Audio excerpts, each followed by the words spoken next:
Assalamualaikum warahmatullahi wabarakatuh. Alhamdulillahirrabbilalamin. Asyhadu an la ilaha illallah wa la syarikalah wa asyhadu anna Muhammadan abduhu wa rasuluh. Allahumma sholli ala Muhammad wa ala ali Muhammad. Anak-anakku kelas 5 SD Muhammadiyah Prambanan, hari ini kita berjumpa kembali. Mudah-mudahan kita selalu dalam keadaan sehat dan tidak ada suatu apapun. Anak-anakku kelas 5 yang berbahagia, hari ini kita akan belajar tentang materi atau zat atau benda, yaitu mapel IPA atau muatan IPA pada buku tema yang ke-9 dari pelajaran tematik kelas 5. Materi atau zat atau benda, apakah itu? Benda atau materi atau zat adalah segala sesuatu yang memiliki massa atau berat. Yang kedua, memiliki volume atau menempati ruang. Nah, seperti laptop ini adalah sebuah benda. Kemudian charger ini juga sebuah benda. Baik, kita lanjutkan. Klasifikasi dari suatu materi atau zat. Materi itu dibagi menjadi dua macam, yaitu yang pertama adalah zat tunggal, yang kedua adalah campuran. Zat tunggal dibagi lagi menjadi unsur dan senyawa. Unsur terdiri dari dua macam juga, yaitu unsur logam dan unsur non-logam. Unsur itu tersusun atau terkecil penyusunnya adalah atom. Kemudian senyawa. Senyawa itu adalah terbagi menjadi dua, yaitu senyawa organik dan senyawa anorganik. Nah, kemudian penyusun suatu senyawa adalah molekul. Kemudian campuran itu terbagi menjadi dua macam, yaitu campuran homogen dan campuran heterogen. Sekarang kita bahas satu-satu. Yang pertama adalah zat tunggal atau zat murni. Zat tunggal atau zat murni itu adalah materi yang tersusun hanya dari satu jenis zat saja. Mister ulangi.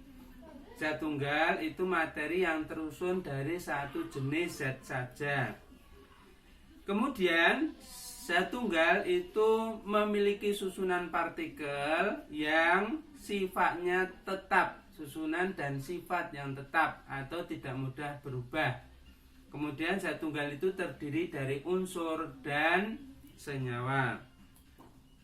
Nah, yang wajib kita ketahui, kalian ketahui, semua benda itu tersusun dari partikel yang sangat kecil yang disebut dengan atom. Atom ini berasal dari bahasa Yunani yang yaitu atomos atau tidak bisa dibagi lagi. Sehingga pengertian atom adalah komponen penyusun terkecil dari suatu benda yang tidak dapat dibagi lagi. Nah, itu adalah atom. Tetapi perkembangan ilmu itu ternyata bahwa atom itu masih ada penyusunnya, yaitu inti atom dan kulit atom. Inti atom itu adalah proton dan neutron, sedangkan kulit atom adalah elektron. Inti atom bermuatan positif, sedangkan elektron bermuatan negatif. Sedangkan neutron itu tidak bermuatan. Unsur. Nah, sekarang kita membahas tentang unsur. Unsur itu adalah zat murni yang terdiri dari satu macam atom dan tidak bisa diuraikan lagi menjadi zat yang lebih sederhana. Nah, tadi sudah disebutkan ada dua macam unsur, yaitu unsur logam dan unsur non-logam. Sifat-sifat unsur logam itu yang pertama adalah permukaannya mengkilap, ya. Kemudian umumnya berbentuk benda padat. Hanya satu yang berbentuk cair pada suhu kamar, yaitu air raksa atau raksa yang memiliki simbol Hg. Kemudian unsur logam ini dapat ditempa menjadi plat atau kawat. Nah, kemudian unsur logam ini bersifat menghantarkan listrik atau bersifat konduktor.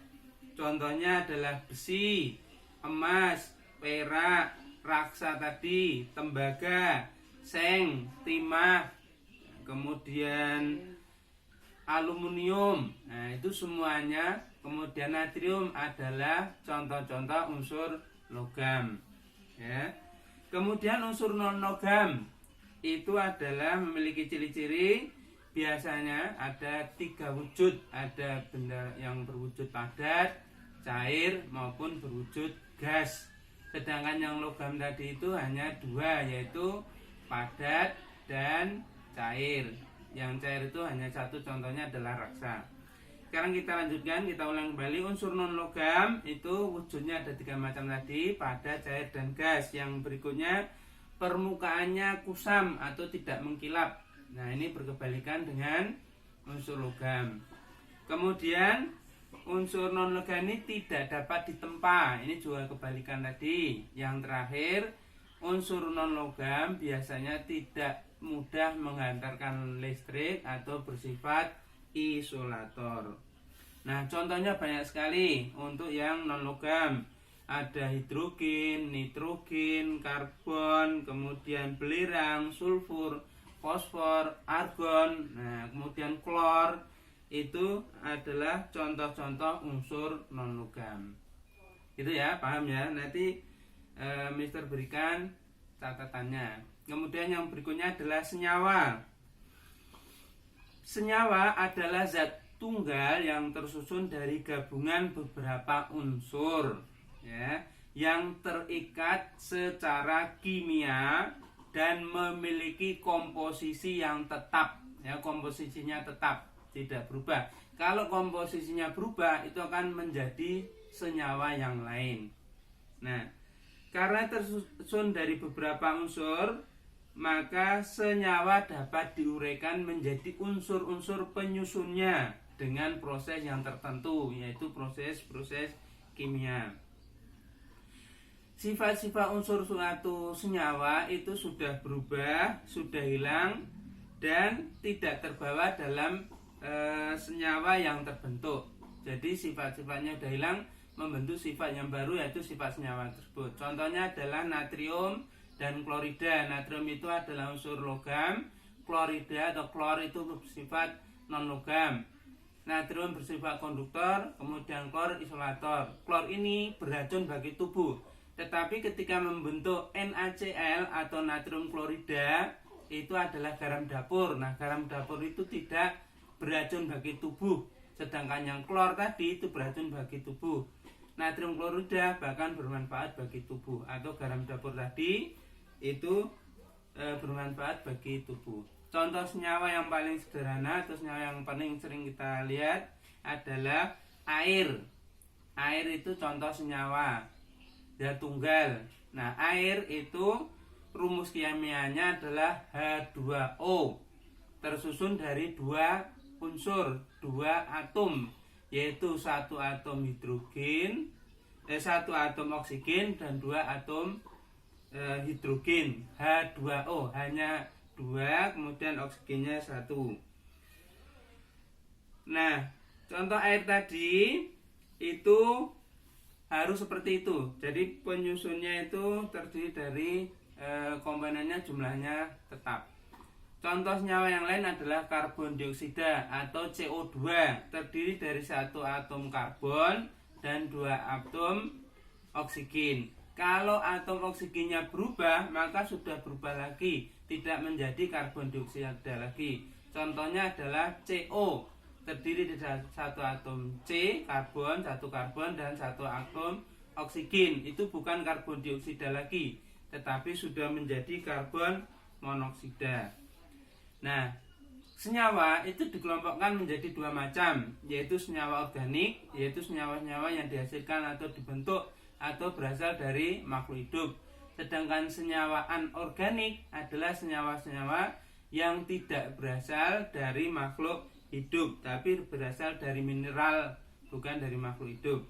Contoh yang dari senyawa organik adalah protein, karbohidrat, asam amino, lemak, asam lemak itu, kemudian glukosa, itu semuanya adalah senyawa-senyawa organik. Kemudian senyawa anorganik adalah senyawa-senyawa yang tidak berasal dari makhluk hidup atau dari mineral. Contohnya tadi adalah garam dapur atau NaCl. Cl, kemudian silika, karbon, kemudian karbon dioksida tadi, karbon monoksida, kemudian silika, kemudian air, kemudian yang lainnya.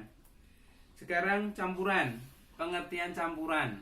Campuran itu adalah gabungan dari beberapa zat tunggal, baik berupa unsur atau senyawa, dengan komposisi yang tidak tetap.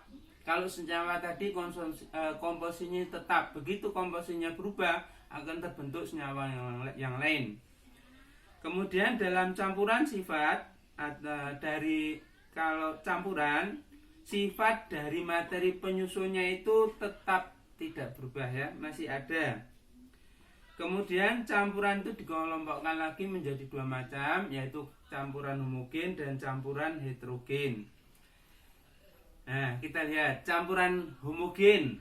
Campuran homogen itu campuran yang zat penyusunnya bisa tercampur secara sempurna, secara merata, sehingga zat penyusunnya dan zat yang dicampurkan tadi sudah tidak dapat dibedakan.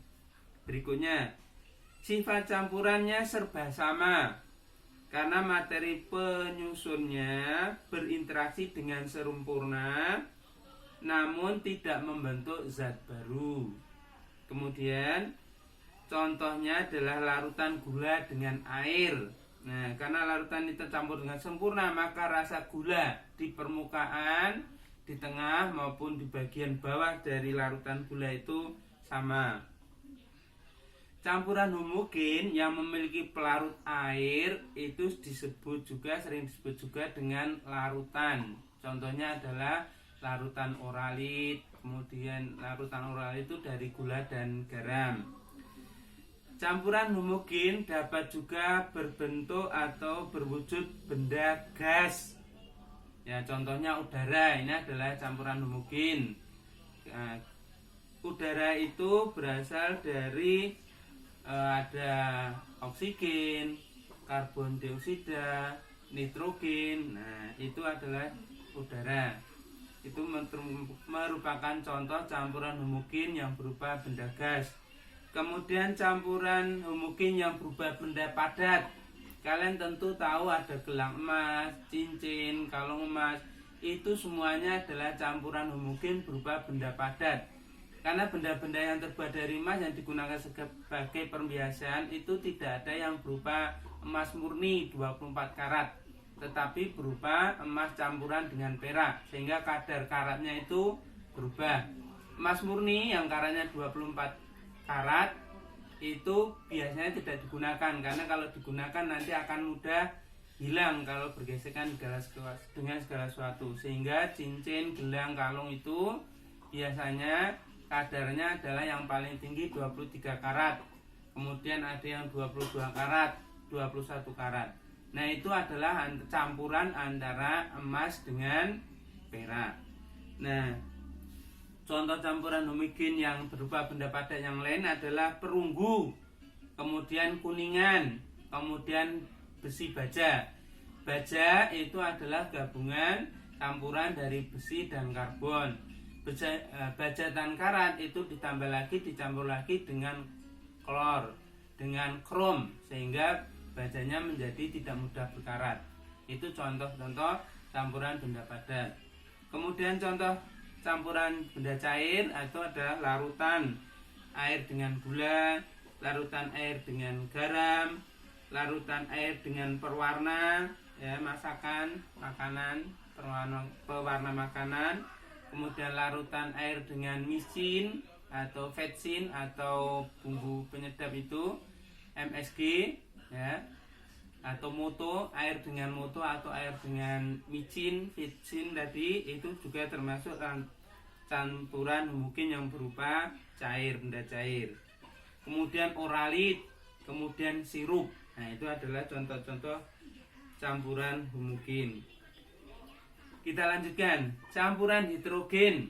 Campuran yang zat penyusunnya tidak dapat tercampur dengan sempurna, sehingga zat penyusunnya masih dapat dibedakan.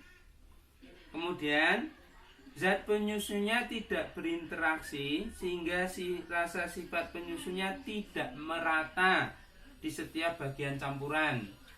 Kemudian contohnya yang paling mudah kita amati campuran nitrogen ini adalah campuran minyak dengan air. Kita masih bisa melihat mana yang minyak, mana yang air.